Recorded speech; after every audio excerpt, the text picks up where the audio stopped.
خالق الحب والنوى وخالق العبد وما نوى صلى الله على النبي المصطفى صلاة بلا عدد باقية إلى الأبد. വേദിയിലും സദസ്സിലുമുള്ള പ്രഗത്ഭ വ്യക്തിത്വങ്ങളെ, സഹോദരി സഹോദരന്മാരെ, അസ്സലാമു അലൈക്കും വറഹ്മത്തുള്ളാഹി വബറകാതുഹു. അല്ലാഹു സുബ്ഹാനഹു വ തആല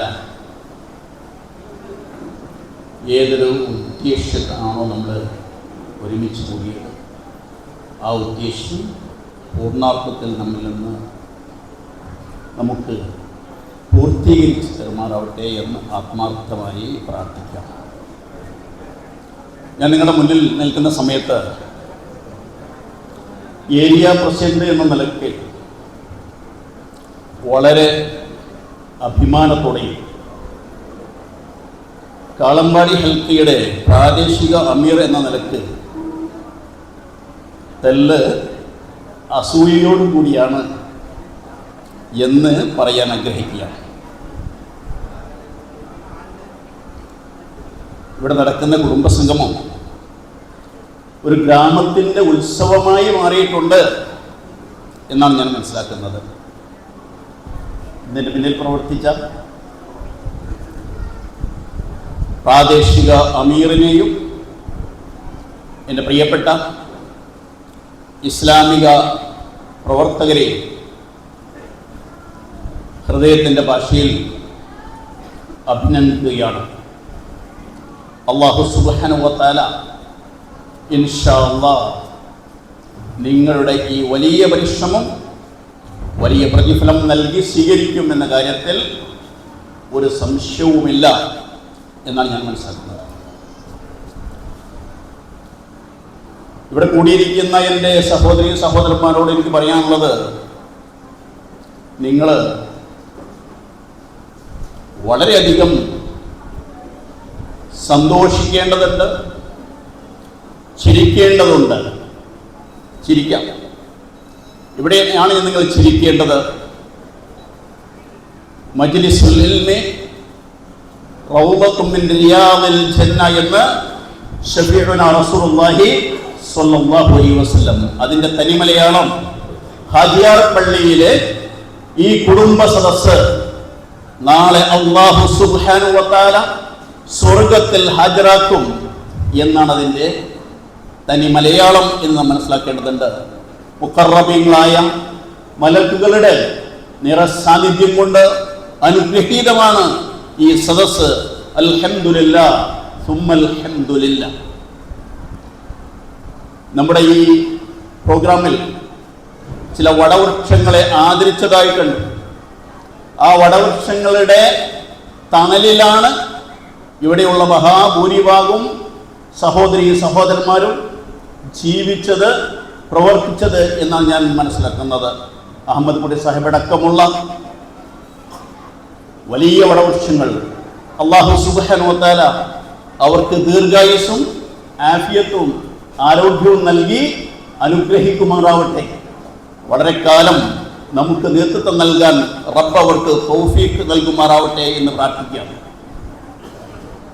ഇവിടെ ഇല്ലാത്ത ചില ആളുകൾ ഈ സദസ്സ് കണ്ടുകൊണ്ടിരിക്കുന്നു, കേട്ടുകൊണ്ടിരിക്കുന്നു എന്ന് ഞാൻ മനസ്സിലാക്കുന്നു. ബഹുമാന്യനായ അബൂ സാഹിബ് അടക്കമുള്ള ആളുകൾ സ്വർഗത്തിൽ നിന്ന് അവർ വിട്ടയച്ചു പോയ ഈ നന്മകളെ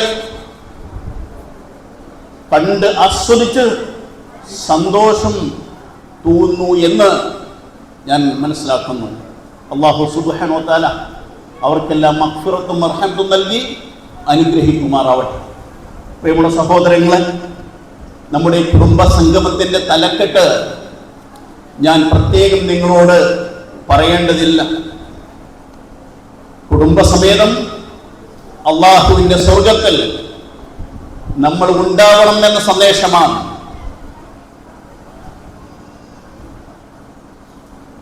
ഇവിടെ തുടക്കം മുതൽ ഓതി വെച്ച ആയത്തുകൾ കുടുംബവുമായി ബന്ധപ്പെട്ട നമ്മുടെ കുടുംബം സ്വർഗത്തിൽ എത്തുന്നതുമായി ബന്ധപ്പെട്ട ആയത്തുകളൊക്കെയുണ്ട്. അല്ലാഹു സുബ്ഹാനഹു വ തആല പറയുന്നത്, സ്വർഗത്തിൽ നിങ്ങൾക്ക് ഒറ്റക്ക് പോകാൻ കഴിയില്ല. സ്വർഗത്തിൽ ആരൊക്കെ ഉണ്ടാവും? മാതാപിതാക്കളുണ്ടാവും, ഇണകളുണ്ടാവും, സന്താനങ്ങളുണ്ടാവും, നിങ്ങളുടെ പേരമക്കളുണ്ടാവും. അല്ലാഹു സുബ്ഹാനഹു വ തആല സ്വർഗത്തിന്റെ മുന്നിൽ അണിനിരക്കുന്ന, സ്വർഗത്തിന്റെ മുന്നിൽ സ്വർഗപ്രവേശനവുമായി ബന്ധപ്പെട്ട് കാത്തു നിൽക്കുന്ന ഇസ്ലാമിക കുടുംബത്തെ വിശുദ്ധ ഖുർആനിൽ ചിത്രീകരിക്കുന്നുണ്ട്. ഈ സന്ദർഭത്തിൽ ഞാനും നിങ്ങളും ഒന്ന് ആലോചിച്ച് നോക്കേണ്ടതുണ്ട്. എൻ്റെ കുടുംബം എൻ്റെ പിന്നിൽ നാളെ സ്വർഗത്തിന്റെ മുന്നിൽ ഉണ്ടാവുമോ ഇല്ലേ? റസൂലുള്ളാഹി സ്വല്ലല്ലാഹു അലൈഹി വസല്ലം പഠിപ്പിക്കുന്നത്, നിങ്ങളുടെ മക്കളിൽ ആരെങ്കിലും നിങ്ങളുടെ കൂടെയില്ല എങ്കിൽ, നിങ്ങളുടെ ഇണകളില്ലാരെങ്കിലും ആ വരിയിൽ കൂടെയില്ല എങ്കിൽ അള്ളാഹുവിന്റെ മലക്കുകൾക്ക് അത് വളരെ കൃത്യമായി നിങ്ങൾ ബോധിപ്പിക്കേണ്ടി വരും എന്നാണ്. അങ്ങനെ കൃത്യമായി ബോധിപ്പിച്ചതിന് ശേഷം മാത്രമേ നിങ്ങൾക്ക് സ്വർഗത്തിൽ പ്രവേശനം ഉണ്ടാവുകയുള്ളൂ. അതുകൊണ്ട് നിങ്ങൾ ഓരോരുത്തരും എത്രമാത്രം നരകത്തിൽ നിന്ന് രക്ഷപ്പെടണം, സ്വർഗത്തിൽ പ്രവേശിക്കണമെന്ന് ആഗ്രഹിക്കുന്നു, അത്രയും ആ വിഷയത്തിലുള്ള കണിശത നിങ്ങളുടെ മക്കളുടെ കാര്യത്തിൽ, നിങ്ങളുടെ കുടുംബത്തിന്റെ കാര്യത്തിൽ ഉണ്ടാവണം എന്നാണല്ലോ വിശുദ്ധ ഖുർആൻ പറഞ്ഞത്. ആ പറച്ചിലാണല്ലോ നമ്മൾ ആദ്യം മുതൽ അവസാനം വരെ കേട്ടത്. അതുകൊണ്ട് സ്വർഗത്തിലെത്തുക എന്നതല്ലാത്ത മറ്റൊരു അജണ്ടയും നമ്മുടെ മുന്നിലില്ല എന്ന് നാം മനസ്സിലാക്കേണ്ടതുണ്ട്. പക്ഷെ സ്വർഗത്തിൽ എത്തുന്നതുമായി ബന്ധപ്പെട്ട് നമ്മുടെ സമുദായത്തിന് ചില പൊതുബോധമുണ്ട്, ചില പൊതുധാരണയുണ്ട്. അതെന്താ എന്ന് ചോദിച്ചാൽ, 5 വക്ത് നമസ്കരിച്ച്, നോമ്പ് നോറ്റ്, ഹജ്ജ് ചെയ്ത്, ചില ഖുർആൻ വചനങ്ങളൊക്കെ ഉരുവിട്ട് അങ്ങനെ മരിച്ചു പോയാൽ സ്വർഗപ്രവേശനം സാധ്യമാണ് എന്നാണ് ഞാൻ മനസ്സിലാക്കുന്നത്. ഇസ്ലാമിക പ്രസ്ഥാന പ്രവർത്തകർ ആയ ഒരുപാട് ആളുകൾക്ക് പോലും ഈ ഒരു ധാരണയുണ്ട് എന്നാണ്. പക്ഷെ ഈ ഒരു പൊതുബോധത്തെ, മുസ്ലിം സമുദായത്തിന്റെ സ്വർഗപ്രവേശനവുമായി ബന്ധപ്പെട്ട പൊതുബോധത്തെ സാധൂകരിക്കുന്ന ഒരൊറ്റ സൂക്തം പോലും വിശുദ്ധ ഖുർആനിലില്ല എന്ന് നാം മനസ്സിലാക്കേണ്ടതുണ്ട്. അതോടൊപ്പം തന്നെ സ്വർഗവുമായി ബന്ധപ്പെട്ട 100-ൽ കൂടുതൽ പരാമർശങ്ങൾ വിശുദ്ധ ഖുർആനിലുണ്ട്. അല്ലാഹു സുബ്ഹാനഹു വ തആല അർത്ഥശങ്കയ്ക്കിടയില്ലാത്ത രീതിയിൽ പറയുന്നത്, ഒമൻ അറാദൽ ആഖിറ വസഅ ലഹാ സഅയഹാ വഹുവ മുഅ്മിൻ ഫഉലൈക കാന സഅയുകും മഷ്കൂറ. നിങ്ങളുടെ കൂട്ടത്തിൽ സ്വർഗത്തിൽ പ്രവേശിക്കണമെന്ന് ആർക്കെങ്കിലും ആഗ്രഹമുണ്ടെങ്കിൽ നമ്മൾ മനസ്സിലാക്കണം, നമുക്ക് വലിയ, നമ്മുടെ അദമ്യമായ ആഗ്രഹം, നമ്മുടെ അൾട്ടിമേറ്റ് ഗോൾ സ്വർഗപ്രവേശനമാണ്. അതിലാണ് നമ്മൾ ജീവിക്കുന്നത്, അതിനാണ് നമ്മൾ ഈ കഷ്ടപ്പാടുകളൊക്കെയും അനുഭവിക്കുന്നത്.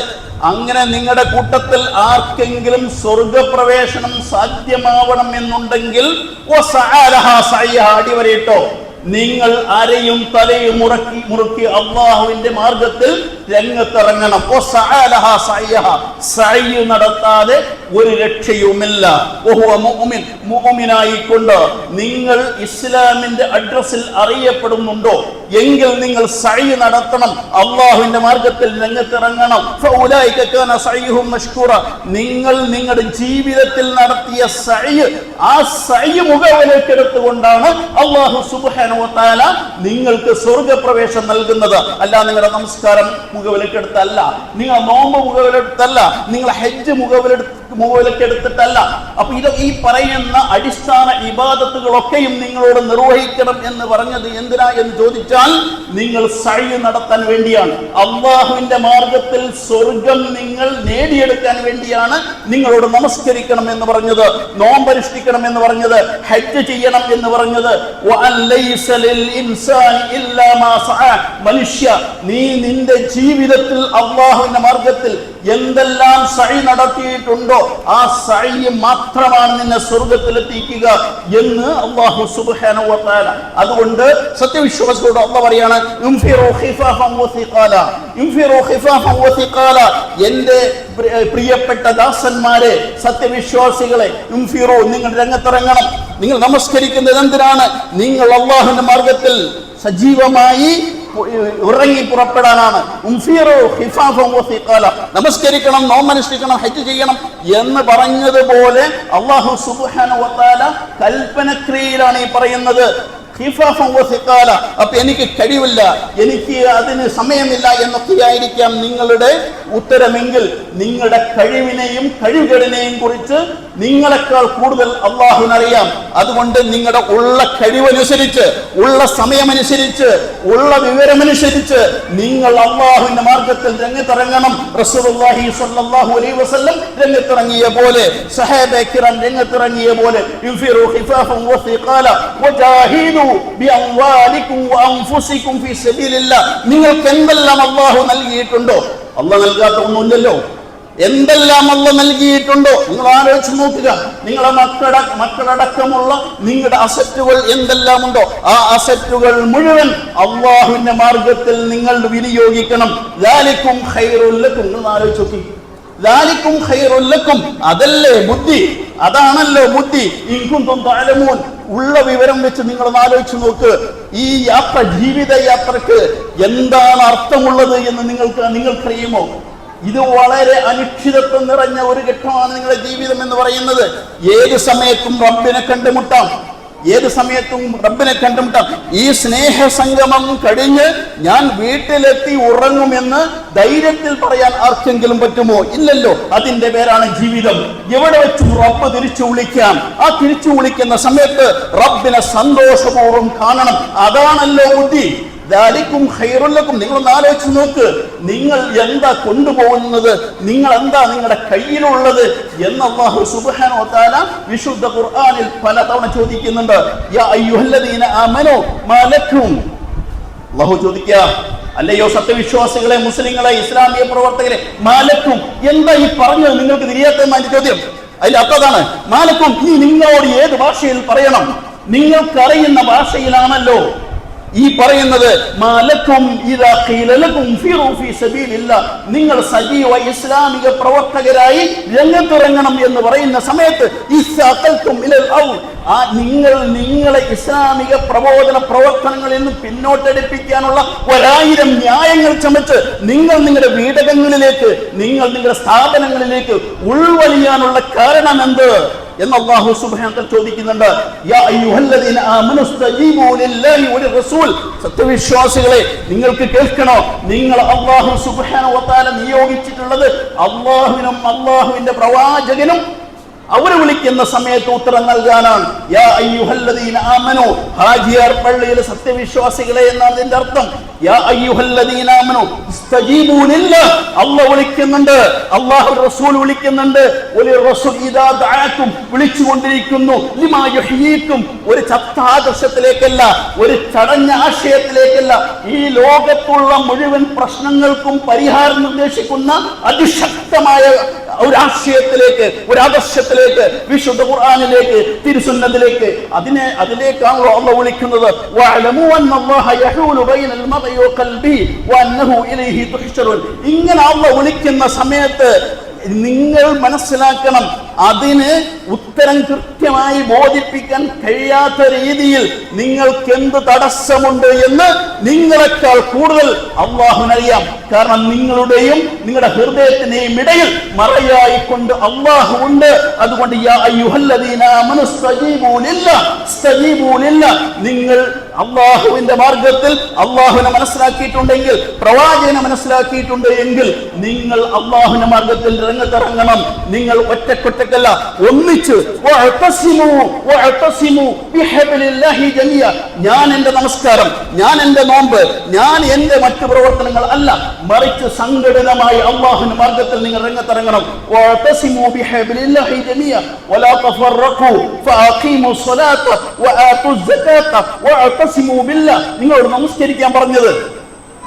നിങ്ങളോട് നമസ്കരിക്കാൻ പറഞ്ഞത് നിങ്ങളോട് സകാത്ത് കൊടുക്കാൻ പറഞ്ഞത്, നിങ്ങളോട് ഹജ്ജ് ചെയ്യാൻ പറഞ്ഞത് എന്തിനാ? നിങ്ങൾ നമസ്കരിച്ച് നമസ്കാര തഴമ്പുണ്ടാക്കി അങ്ങനെ നിങ്ങളുടെ വീടകങ്ങളിൽ കുത്തിയിരിക്കാനല്ല, ആധ്യാത്മിക തലങ്ങളിൽ അങ്ങനെ അഭിരമിക്കാനുള്ളതല്ല, മറിച്ച്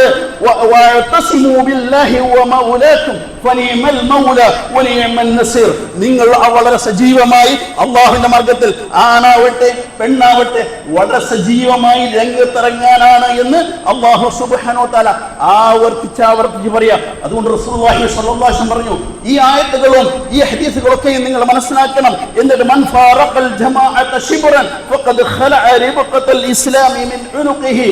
അതുകൊണ്ട് നിങ്ങൾ ജീവിക്കുന്ന കാലത്ത് ഒരു ഇസ്ലാമിക പ്രസ്ഥാനവും ഒരു സംവിധാനവും ഉണ്ടായിരിക്കെ നിങ്ങൾക്കതിന്റെ അതിന്റെ കൃത്യത വിശുദ്ധ ഖുർആനിൽ നിന്നും തിരുസുന്നത്തിൽ നിന്നും ബോധ്യപ്പെട്ടിരിക്കെ നിങ്ങൾ ആ സംവിധാനത്തോട് അടുത്തു നിൽക്കുന്നില്ല എങ്കിൽ നിങ്ങൾ മനസ്സിലാക്കിക്കോ, നിങ്ങളും ആ സംഘടനയും തമ്മിൽ ബന്ധമില്ല എന്നല്ല, മറിച്ച് ദീനുൽ ഇസ്ലാമിന്റെ പാഷം തന്നെ നിങ്ങളുടെ കഴുത്തിൽ നിന്ന് വേർപെട്ടു പോയിരിക്കുന്നു. മൻ മാത വലൈസ ലഹു ഇമാമുൻ മാത മീതതൻ ജാഹിലിയ്യ മൻ ഫാറഖൽ ജമാഅ വസ്തലൽ ഇമാറ ലഖിയ അല്ലാഹ വലാ ഹുജ്ജത ലഹു. നമസ്കരിക്കാത്തവനെ കുറിച്ചല്ലേ പറയുന്നത്, ഖുർആൻ പഠിക്കാത്തവനെ കുറിച്ചല്ല പറയുന്നത്, നോമ്പനുഷ്ഠിക്കാത്തവനെ കുറിച്ചല്ല പറയുന്നത്. ഈ അടിസ്ഥാന ഇബാദത്തുകളൊക്കെയും നിർവഹിച്ച് കാലഘട്ടത്തിലെ പ്രവാചക ദൗത്യം നിർവഹിക്കാൻ നിങ്ങൾക്ക് സാധിക്കുന്നില്ല എങ്കിൽ നിങ്ങൾ മനസ്സിലാക്കണം, അള്ളാഹുവിന്റെ ദീൻ കൈമോശം വന്നിരിക്കുന്നു. അതുകൊണ്ടാണെന്ത് ഈ ആയത്തുകളും ഈ ഹദീസുകളൊക്കെയും കൃത്യമായി ബോധ്യപ്പെട്ടതിന്റെ അടിസ്ഥാനത്തിലാണ് മഹാനായ ഉമർ റളിയല്ലാഹു അൻഹു പറഞ്ഞത്, ലാ ഇസ്ലാമ ഇല്ലാ ബിൽ ജമാഅ. ഇസ്ലാം വല ഒറ്റക്കൊറ്റക്കല്ലട്ടോ. നിങ്ങളുടെ നാട്ടിൽ അള്ളാഹുവിന്റെ ദീനിന്റെ സംസ്ഥാപനത്തിന് ഇഖാമത്തുദ്ദീന് അതിസംഘടിതമായ ഒരു സംവിധാനം ഉണ്ടാവണം. لا إسلام إلا بالجماعة ولا جماعة إلا بالإمارة ولا إمارة إلا بالإطاعة. അതിന് നേതൃത്വം വേണം, ആ നേതൃത്വത്തിന്റെ കീഴിൽ അണികൾ വേണം, ആ നേതൃത്വത്തെ നിങ്ങൾ അനുസരിക്കണം എന്ന് പറഞ്ഞത് ഇതിന്റെ അടിസ്ഥാനത്തിലാണ് എന്ന് മനസ്സിലാക്കേണ്ടതുണ്ട്. അല്ലാഹു സുബ്ഹാനഹു വ തആല പറയുന്നുണ്ട്, അള്ളാഹുവിന്റെ ദീനിന്റെ ഉള്ളിലേക്ക് വരാതെ ഇസ്ലാമിക പ്രവർത്തകരായി മാറാതെ നിങ്ങൾക്ക് വരമ്പത്തൊന്ന് കളി കാണാൻ കഴിയുകയില്ല. അത് കളിയിൽ നടക്കും, പക്ഷെ എന്താണ്, ഇസ്ലാമിൽ അത്തരം കളിയില്ല. ചില ആളുകൾ വരമ്പത്ത് നിന്ന് അള്ളാഹുവിനെ ഇബാദത്ത് ചെയ്യുന്നുണ്ട്.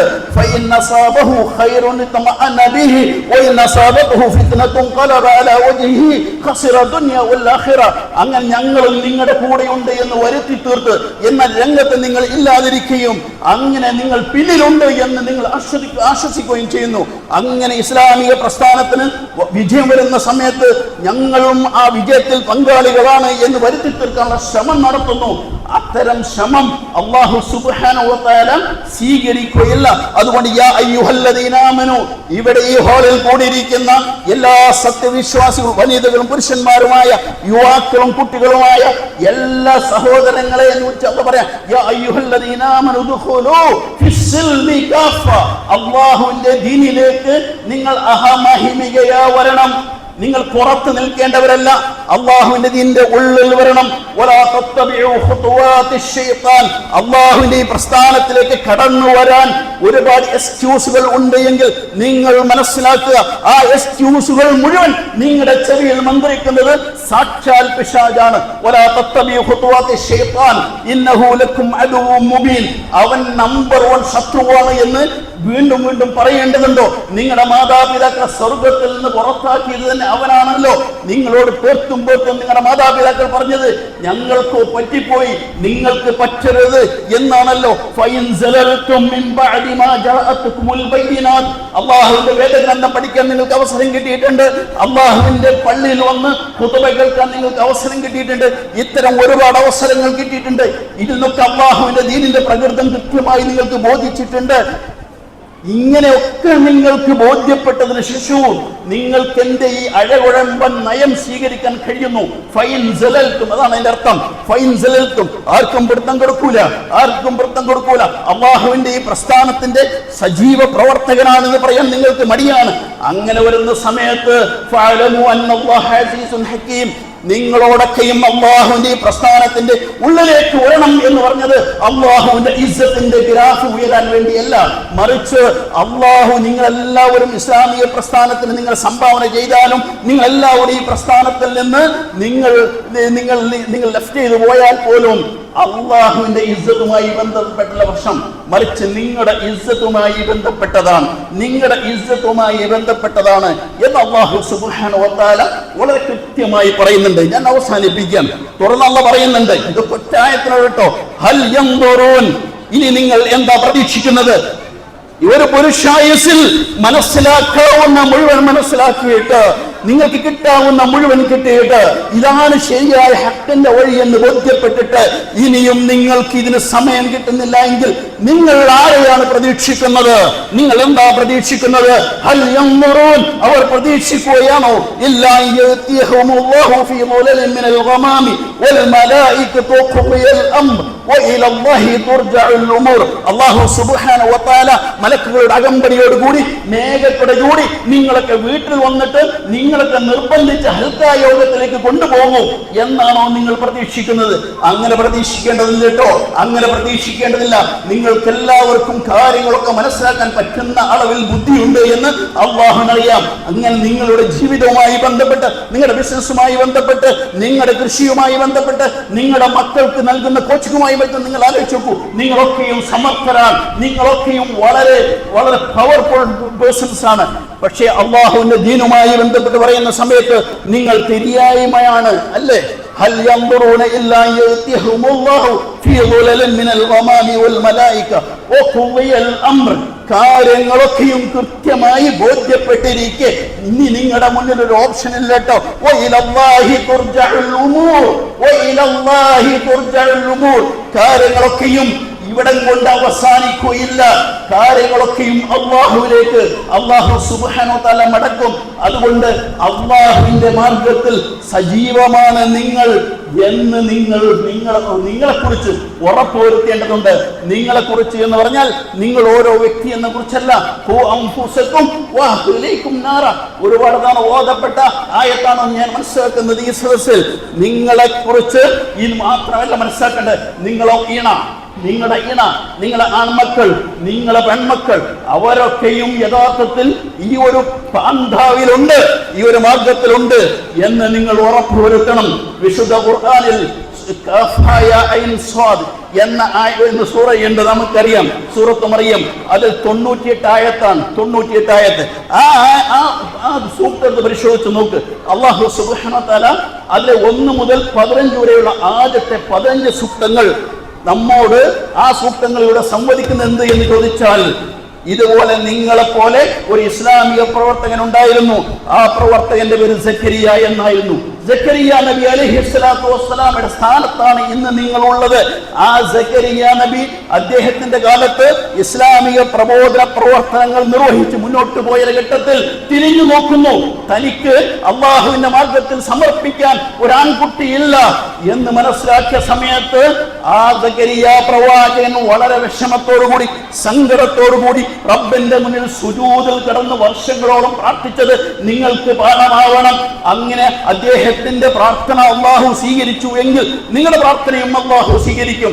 അങ്ങനെ സക്കരിയ നബി അലൈഹിസ്സലാത്തു വസ്സലാമയുടെ പ്രാർത്ഥന സ്വീകരിച്ചുകൊണ്ടാണ് യഹ്യ എന്ന കുട്ടിയെ അല്ലാഹു സക്കരിയ നബി അലൈഹിസ്സലാമക്ക് നൽകിയത്. വഇന്നി ഖിഫ്തുൽ മവാലിയ മിൻ വറാഇ വകാനത് ഇംറഅതി അഖറ ഫഹബ്ലി മിൻ ലദുൻക വലിയ യരിസുനി വയരിസു മിൻ ആലി യാഖൂബ് വജ്അൽഹു റബ്ബി റളിയ യാ സക്കരിയ ഇന്നാ നുബശ്ശിറുക ബിഗുലാമിൻ ഇസ്മുഹു യഹ്യ. അങ്ങനെ ആ സന്ദർഭത്തിൽ അല്ലാഹു സുബ്ഹാനഹു വ തആല സക്കരിയ നബിക്ക് യഹ്യയെ നൽകി എന്നാ പറയുന്നത്. നിങ്ങളുടെ മക്കൾ യഹ്യമാരാണോ ചോദിക്കുന്നത്? നിങ്ങളുടെ മക്കളുടെ കാര്യത്തിൽ നിങ്ങൾക്ക് ഈ പേടിയുണ്ടോ, ഈ ബേജാറുണ്ടോ? നിങ്ങളുടെ ജനാസ നിങ്ങളുടെ വീട്ടിൽ നിന്ന് ഇറക്കുന്ന സമയത്ത് നിങ്ങൾക്ക് ശേഷം അള്ളാഹുവിന്റെ ദീനിന്റെ ഈ ദീപശിഖ ആരെ ഏൽപ്പിക്കാനാണ് നിങ്ങൾ ഉദ്ദേശിക്കുന്നത്? അല്ല, ഇത് വൈജ്ഞാനികമായി ചർച്ച ചെയ്ത് പോകാനുള്ളതല്ല. പണ്ടൊരു സക്കരിയ നബി ഉണ്ടായിരുന്നു. ആ നബിക്ക് കുട്ടികൾ ഉണ്ടായിരുന്നില്ല. കുറെ പ്രാർത്ഥിച്ചപ്പോ യഹ്യയെ കിട്ടി. യഹ്യ എന്ന കുട്ടിക്ക് അള്ളാഹു തന്നെ പേര് കൊടുത്തു. എന്ന വിജ്ഞാനങ്ങൾക്കപ്പുറം എന്റെ മക്കൾ എന്റെ യഹ്യയാണോ? എന്ന് സ്വന്തത്തോട് ചോദിക്കണം എന്നാ പറയുന്നത്. ഒന്ന് രണ്ട് കാര്യങ്ങളും പറഞ്ഞിട്ട് ഞാൻ അവസാനിപ്പിക്കാം. വിശുദ്ധ ഖുർആനിൽ ഇബ്രാഹിം നബി അലൈഹി സ്വലാത്തു വസ്സലാമയെ പരിചയപ്പെടുത്തിയുള്ളത് മില്ലത അബീക്കും ഇബ്രാഹിം, നിങ്ങളുടെ പിതാവാണ് ഇബ്രാഹിം. പിതാവും മക്കളും നമ്മളെ ബന്ധം ഒന്ന് ആലോചിച്ച് നോക്കൂ. അങ്ങനെ ഇബ്രാഹിം നബി അലൈഹി സ്വലാത്തു വസ്സലാം ആ മരിക്കുന്ന സമയത്ത് മക്കൾക്ക് നൽകിയൊരു വസിയത്തുണ്ട്. വവസ്സാ ബിഹാ ഇബ്രാഹിമു ബനീഹി വയാഖൂബ് യാ ബനിയ ഇന്നല്ലാഹ അസ്തഫാ ലക്കുമുദ്ദീൻ ഫലാ തമൂതുന്ന ഇല്ലാ വഅൻതും മുസ്ലിമൂൻ. മക്കളെ, ബാപ്പയുടെ ജീവിതത്തിന്റെ അവസാന നിമിഷം നിങ്ങളോട് പറയാനുള്ളത്, ഈ നാട്ടിൽ ഒരുപാട് പാർട്ടികളുണ്ട്, ഒരുപാട് പ്രസ്ഥാനങ്ങളുണ്ട്, ഒരുപാട് സംവിധാനങ്ങളുണ്ട്. കൂട്ടത്തിൽ അല്ലാഹുവിന്റെ പ്രസ്ഥാനമുണ്ട്, സംവിധാനമുണ്ട്. ആ സംവിധാനത്തിലാണ് നിങ്ങൾ ഉണ്ടാവുക എന്ന് ബാപ്പാക്ക് ഉറപ്പ് കിട്ടണം. ഇന്നല്ലാഹ അസ്തഫാ ലക്കുമുദ്ദീൻ ഫലാ തമൂതുന്ന ഇല്ലാ വഅൻതും മുസ്ലിമൂൻ. ഇങ്ങനെ വാശി നിങ്ങൾക്ക് വേണം. മരിച്ചു പോകുന്നതിന് മുമ്പ് എന്റെ മകൻ, എന്റെ മകൾ, എന്റെ ഇണ, എന്റെ സഹോദരി സഹോദരന്മാർ അള്ളാഹുവിന്റെ പ്രസ്ഥാനത്തിന് വേണ്ടി പ്രവർത്തിക്കുന്നവരായിരിക്കണം. ഒരു കാര്യം കൂടി പറഞ്ഞ് ഞാൻ അവസാനിപ്പിക്കുകയാണ്. യാക്കൂബ് നബി അലൈഹി സ്വലാത്തു വസ്സലാം മരിക്കാൻ പോവാണ്. യാക്കൂബ് നബി അലൈഹി സ്വലാത്തു വസ്സലാമക്ക് 12 മക്കളുണ്ട് എന്ന് നമുക്കറിയാം. ആ 12 മക്കളുണ്ട് എന്ന് ഇൽമുണ്ടായാൽ പോരാ, ആ 12 മക്കളെ എങ്ങനെ അള്ളാഹുവിന്റെ ദീനിന് പ്രസ്ഥാനത്തിന് കൺവേർട്ട് ചെയ്തു എന്ന് നിങ്ങൾ പഠിക്കുമ്പോഴാണ് വിശുദ്ധ ഖുർആൻ നിങ്ങൾക്ക് മനസ്സിലാവുക. അതിന് പറയുന്നുണ്ട്, ആ യാക്കൂബ് നബി അലൈഹി സ്വലാത്തു വസ്സലാം അങ്ങനെ മരണശീലിൽ കിടന്ന് ഈ ഊർജ്ജശ്വാസം വലിച്ചുകൊണ്ടിരിക്കുന്ന സമയത്ത് അദ്ദേഹത്തിന്റെ 12 മക്കളും അദ്ദേഹത്തിന്റെ മരണശീലക്ക് ചുറ്റുമുണ്ട്. അം കുൻതും ശുഹദാ ഇദ് ഹദറ യാക്കൂബൽ മൗത്ത്. യാക്കൂബ് നബി അലൈഹി സ്വലാത്തു വസ്സലാം ആ മരിക്കുന്ന ആ റൂമിലേക്ക് നിങ്ങൾ എല്ലാവരും ഒന്ന് വരണമായിരുന്നു, അതിനൊന്ന് സാക്ഷ്യം വഹിക്കണമായിരുന്നു. ആ സമയത്ത് യാക്കൂബ് നബി അലൈഹി സ്വലാത്തു വസ്സലാമക്ക് ആ മരണവെപ്രാളത്തിൽ പോലും മക്കളോട് ചോദിക്കാനുള്ളത് എന്തായിരുന്നു? ഇത് ഖാല ലി ബനി മാ തഅബുദൂന മിൻ ബഅദി. മക്കളെ, ബാപ്പയുടെ ജനാസ വീട്ടിൽ നിന്ന് ഇറക്കിയതിനു ശേഷം നിങ്ങളുടെ ഇസ്ലാമിക ജീവിതത്തിന്റെ ഗതി എന്താവും? നിങ്ങളും ഇസ്ലാമിക പ്രസ്ഥാനം തമ്മിലുള്ള ബന്ധം എന്താവും? قالوا نعبد إلهك وإله آبائك إبراهيم وإسماعيل وإسحاق إلها واحدا ونحن له مسلمون. അദ്ദേഹത്തിന്റെ 12 മക്കളും ഏക സ്വരത്തിൽ പറഞ്ഞു, ബാപ്പ, പണ്ട് കാലത്ത് ഞങ്ങൾക്ക് പല അബദ്ധങ്ങളും സംഭവിച്ചിട്ടുണ്ട്. പക്ഷേ അങ്ങാവുന്ന ഇസ്ലാമിക പ്രവർത്തകൻ, അങ്ങാവുന്ന നേതാവ് തിരുത്തി ഞങ്ങൾക്കത് ബോധ്യപ്പെട്ടു. ഇന്ന് ഞങ്ങൾ ലോകത്തോട് വിളിച്ചു പറയുന്നു, ഞങ്ങൾ യഥാർത്ഥ ഇസ്ലാമിക പ്രവർത്തകരാണ്. അതുകൊണ്ട് ധൈര്യമായി ബാപ്പ മരിച്ചു, ബാപ്പ അള്ളാഹുലേക്ക് പോയിക്കോളൂ. ഖുർആൻ പറയുന്നത് യാക്കൂബ് നബി അലൈഹിസ്സലാം അങ്ങനെ ചിരിച്ചുകൊണ്ട് പുഞ്ചിരി തൂക്കി മരിച്ചു. ഇങ്ങനെ മരിക്കാൻ പറ്റോ? ഇതാ ഖുർആൻ പറയുന്നത്. അല്ല, യാക്കൂബ് നബിക്ക് 12 മക്കളുണ്ടായിരുന്നു എന്ന വിജ്ഞാനമല്ല. ഇങ്ങനെ മരിക്കാൻ പറ്റോ നിങ്ങൾക്ക്? നിങ്ങൾ മരിക്കുന്ന സമയത്ത് അവസാന വസിയത്ത് അള്ളാഹുവിന്റെ ദീനായി മാറാൻ, പ്രസ്ഥാനമായി മാറാൻ, വിശുദ്ധ ഖുർആനായി മാറാൻ നിങ്ങൾക്ക് കഴിയുമോ? അങ്ങനെ നിങ്ങൾക്ക് സാധിക്കുമോ എന്നാണ്. അങ്ങനെ സാധിക്കണമെന്ന് പറയാനാണ് ഈ സ്നേഹസംഗമം, ഈ കുടുംബ സംഗമം വിളിച്ചു കൂട്ടിയത്. ഇൻഷാ അല്ലാഹ് നാളെ അള്ളാഹുവിന്റെ കോടതിയിൽ ഇത് എനിക്കും നിങ്ങൾക്കും അനുകൂലമായ സാക്ഷിയാണ്, അതുപോലെ തന്നെ എന്താണ്, പ്രതികൂലമായ സാക്ഷിയാണ്. ഇതിൽ നിന്ന് നമ്മൾ എന്ത് മനസ്സിലാക്കി, എന്താണ് നമ്മൾ ഉൾക്കൊണ്ടത്? ഈ ഒരു സംഗമത്തിന് ശേഷം എന്റെ ഇസ്ലാമിക പ്രസ്ഥാനവുമായുള്ള ബന്ധമെന്ത്, എന്റെ കുടുംബത്തിന്റെ ബന്ധമെന്ത്, എന്റെ കുട്ടികളുടെ ബന്ധമെന്ത് എന്നതാണ് യഥാർത്ഥത്തിൽ അല്ലാഹു സുബ്ഹാനഹു വ തആല പരിശോധിക്കുക. അതുകൊണ്ട് എന്നോടും എന്റെ സഹോദരി സഹോദരന്മാരോട് എനിക്ക് പറയാനുള്ളത്, ജീവിക്കുമ്പോ വളരെ സന്തോഷത്തോടുകൂടി അള്ളാഹുവിന്റെ ദീനിന് അനുഗുണമായി അള്ളാഹുവിന്റെ പ്രസ്ഥാനം പറഞ്ഞ രീതിയിൽ മുന്നോട്ട് പോകാൻ എനിക്കും നിങ്ങൾക്കും നമ്മുടെ കുടുംബങ്ങൾക്കും സാധിക്കേണ്ടതുണ്ട്. എങ്കിൽ ഇൻഷാ അല്ലാഹ് ഒരു പുരുഷായുസ്സിൽ എന്താണോ അള്ളാഹു നമ്മെ ഏൽപ്പിച്ചത്, ആ ഏൽപ്പിച്ചത് മുഴുവൻ നിർവഹിച്ച് അള്ളാഹ് പറഞ്ഞല്ലോ, ചില ആളുകളുണ്ട് അവരെന്ത് ചെയ്യുന്നു, അവരുടെ കരാർ പൂർത്തീകരിച്ച് അള്ളാഹുലേക്ക് മടങ്ങിയിരിക്കുന്നു. ഇനി മടങ്ങാനുള്ള ആളുകൾ ആ കരാർ പൂർത്തീകരണത്തിന്റെ തത്രപ്പാടിലാണ്. നിങ്ങൾ ഏത് വിഭാഗത്തിലാണ് എന്നാണ് അല്ലാഹു സുബ്ഹാനഹു വ തആല ചോദിക്കുന്നത്. അതുകൊണ്ട് നമ്മുടെ മക്കളെ, നമ്മുടെ കുടുംബങ്ങളെ, നമ്മളെ തന്നെ അള്ളാഹുവിന്റെ പ്രസ്ഥാനത്തിന് സംഭാവന ചെയ്യുക, അങ്ങനെ സ്വർഗ്ഗം നേടിയെടുക്കുക. അല്ലാഹു സുബ്ഹാനഹു വ തആല അതിന് തൗഫീഖ് നൽകി അനുഗ്രഹിക്കുമാറാവട്ടെ. അല്ലാഹുമ്മ ആതി അൻഫുസനാ തഖ്വാഹാ وزكها أنت خير من زكاها أنت وليها ومولاها. اللهم اجعلنا من العليين وآت كتابنا باليمين. اللهم اجعل حسابنا حسابا يسيرا. اللهم اجعل حسابنا حسابا يسيرا. اللهم اجعل حسابنا حسابا يسيرا. اللهم انصر إخواننا في كل مكان، خاصة في غزة وفي فلسطين وفي لبنان يا رب العالمين. اللهم انصرهم على اليهود المحتلين والغاصبين والماكرين يا الله. اللهم انصرهم نصرا عظيما نصرا قريبا. اللهم اجعل جمعنا هذا جمعا مرحوما وتفرقنا من بعده تفرقا معصوما، ولا تجعل فينا ولا منا ولا معنا شقيا أو محروما. ربنا آتنا في الدنيا حسنة وفي الآخرة حسنة وقنا عذاب النار. وصلى الله على محمد وعلى آل محمد، وآخر دعوانا أن الحمد لله رب العالمين. السلام عليكم ورحمة الله وبركاته.